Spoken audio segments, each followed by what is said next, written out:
नमस्कार, मी राजेश पंढरनाथ मांदाडे, मुक्काम पोस्ट चातोरा आणि आपण पाहता आधुनिक शेती SRT. तर आज आपण भाजीपाला पिकाचं पाहणार आहोत आणि त्यात म्हणजे मेन पालक आणि चौलाई हे दोन असे पिकं आहे की ते आपल्याला एका महिन्यामध्ये उत्पन्न देऊन जाते. आणि उन्हाळ्यामध्ये पालकाला आणि चौलाईला या दोन्ही याला भरपूर असं डिमांड असते. तर आपण आज आलेलो आहोत जगदीश भाऊ मांदाडे यांच्या शेतावर पालक आणि चौलाईची माहिती घेण्याकरता. नमस्कार भाऊ. नमस्कार. तर आपलं हे किती एकर आहे क्षेत्र का पूर्ण हो? पूर्ण 3 एकर क्षेत्र. 3 एकर क्षेत्र आहे. तर आपण आता या जो भाजीपाला म्हणजे समजा आपण अर्धा एकर समजा असं नाही भाजीपाल्याचा चौलाई पालकाचं. हो हो. त्यात पोगऱ्या चौल्याचा कितवा पोगर आहे? फर्स्ट टाइम म्हणजे पहिलाच पोगर गावाला. याच्या अगोदर घेतली होती का ह्या पाताच टाकला ह्या पाला नाही, म्हणजे याच्या अगोदर काही नाही. हिवाळा टाकला आम्ही पण 14 एप्रिलला टाकला. हां हां. 14 एप्रिलला टाकला आणि आता याची काढणी चालू आहे. हो, काढणी चालू. पहिले नागरून घेतलं, शेत पराठा वगैरे काढून घेतलं, मग नागरून घेतलं, हां. मग सारण्या मारल्या, मग थोडे लेवल वगैरे मारून मग बी टाकलं 14 तारखेला. मग त्याच्यानंतर पाणी वगैरे ओढून खत जे फवारणी आहे ते मारली. मग 20-22 दिवसांनी मग विक्रीला झाली.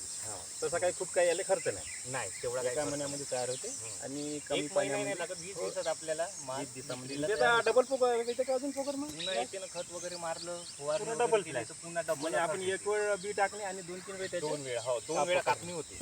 तर मंडळी हे जे आपली एक सारणी आहे तर एका सारणीचा माल आपल्याला किती?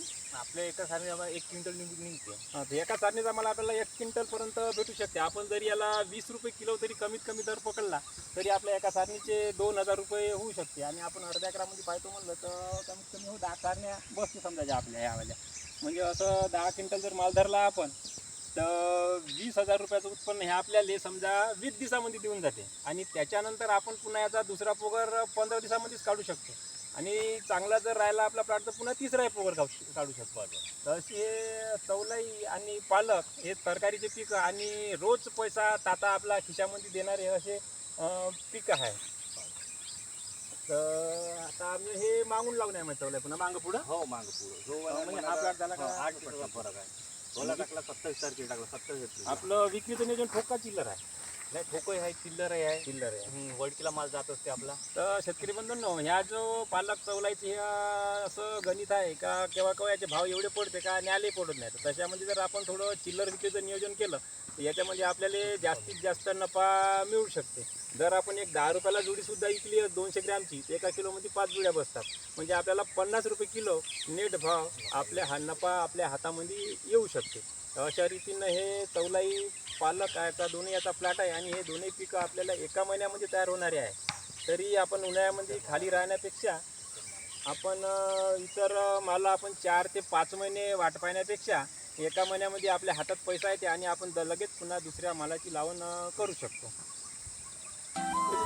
नमस्कार. आता भेटू आपण समोर.